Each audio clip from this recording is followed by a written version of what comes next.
Hey y'all, welcome back to the Quimby Chronicles.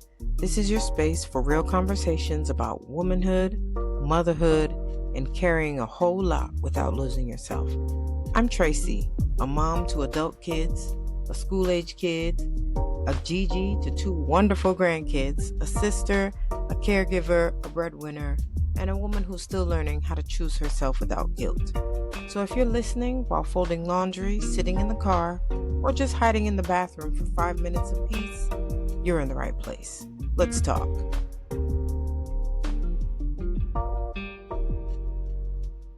Hey y'all, welcome back to the Quimby Chronicles. Before we get into anything heavy, I want to invite you to slow your body down just a little bit. Not your mind, your body. If you're driving, loosen your grip on that steering wheel. If you're standing, drop your shoulders. If you're sitting, let your jaw unclench. Because today's conversation lives in the body as much as it lives in the mind. Today, we're talking about being the breadwinner mom. And we're not talking about it in a highlight reel kind of way. We're talking about it in a lived in way.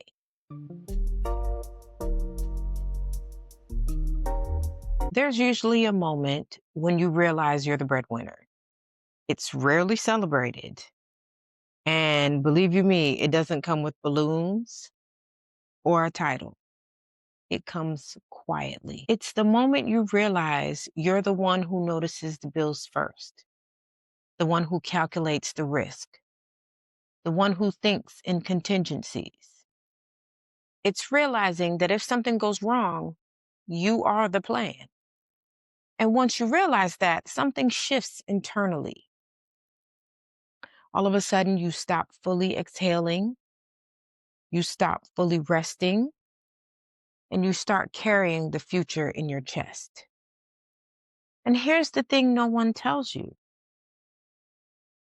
Once you become the safety net, it's very hard to unbecome it. Many of us, we didn't choose to be breadwinners because we wanted power.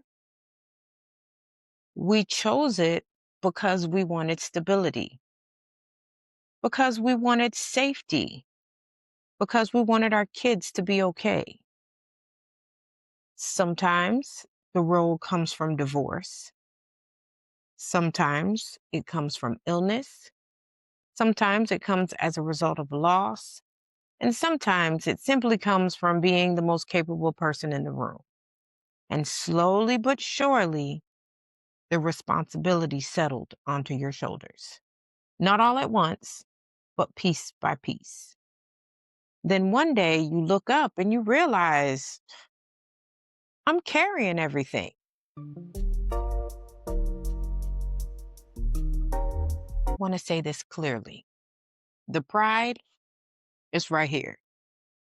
And we don't need to shrink the pride to tell the truth. There's definitely pride in knowing that your family is housed because of you, knowing that your family is fed because of you, and knowing that your family is stable because of you. There's pride in resilience, in competence, and in endurance.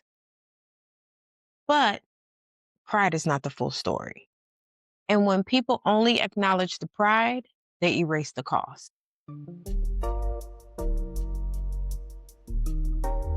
Being the breadwinner means the pressure never fully turns off, even on your days off, even when you're on vacation, even when you're sick, because the fear lives quietly underneath everything. Thoughts like, what if I burn out, creep into your head? What if I get hurt? What if I can't keep up this pace? And most of the time, there are things that you wouldn't dare say out loud. So what do? You swallow it, you compartmentalize it, and you keep moving. It's the equivalent of pulling up your big girl panties and keeping it moving, making it happen. But what happens is that over time, your nervous system starts to learn that rest is risky. Let's name something clearly.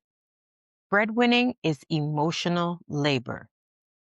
It's not just earning, it's managing fear, it's managing uncertainty, and it's managing responsibility so others don't have to. It's being the calm one, even when you don't feel calm. It's shielding your kids from adult worries. It's holding the what ifs alone and then still being expected to nurture. You're still being expected to listen and you're still being expected to show softness. Let's be real. That's a heavy, heavy emotional lift. Here's where things get complicated. You can be grateful and resentful at the same time. And when we don't give resentment language, it turns into shame. So then you start to tell yourself, oh, you shouldn't feel this way. Or you tell yourself, oh, other people have it worse than I do. I should be grateful. You should be thankful. But resentment isn't a moral failure. What resentment truly is, it's your body saying, wait a minute, something here in this situation is costing me way too much.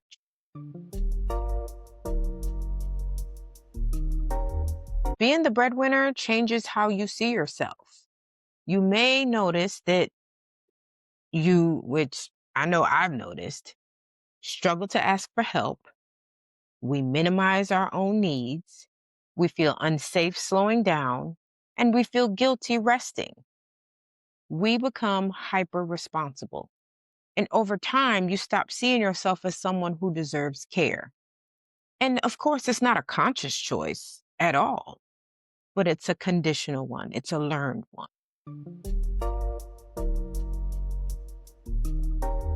Here's what I'm unlearning. I'm unlearning the idea that strong means being unsupported. I'm unlearning the belief that rest has to be earned. I am learning that providing also means sustainability. Because what's the point of holding everything together if it's going to cost you yourself? What I want my kids to see, I want my kids to see strength with tenderness. I don't want them to see strength that erases the woman behind it.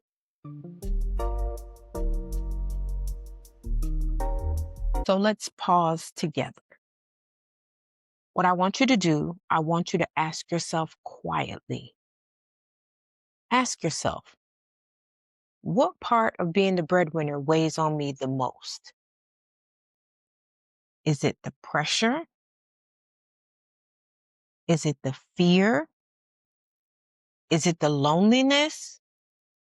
Or is it the lack of care? Don't fix it. Whatever it is that's weighing on you the most, don't fix it. Just notice it. Because awareness is the beginning of relief. Providing is not just money. Providing is modeling boundaries. Providing is honesty about capacity. Providing is choosing longevity over burnout. You are allowed to build a life that holds you too. That's not selfish. That's wise. If you're the breadwinner in your family, I want to say this clearly. You are allowed to need care. You are allowed to rest without explanation. You're allowed to receive support without guilt. You are not weak for feeling the weight. You are strong for carrying it this long. Before you go, I want you to take one slow breath. Nothing needs to be solved today. Nothing needs to be fixed. You showed up, and that's enough. I'll be right here next week. See you then. Before you go, take a breath with me. Breathe in. Breathe out. You're doing more than enough, even on the days it doesn't feel like it. If this episode felt like a mirror, share it with someone who might need it too. And I'll be right here next week. Same space, same grace.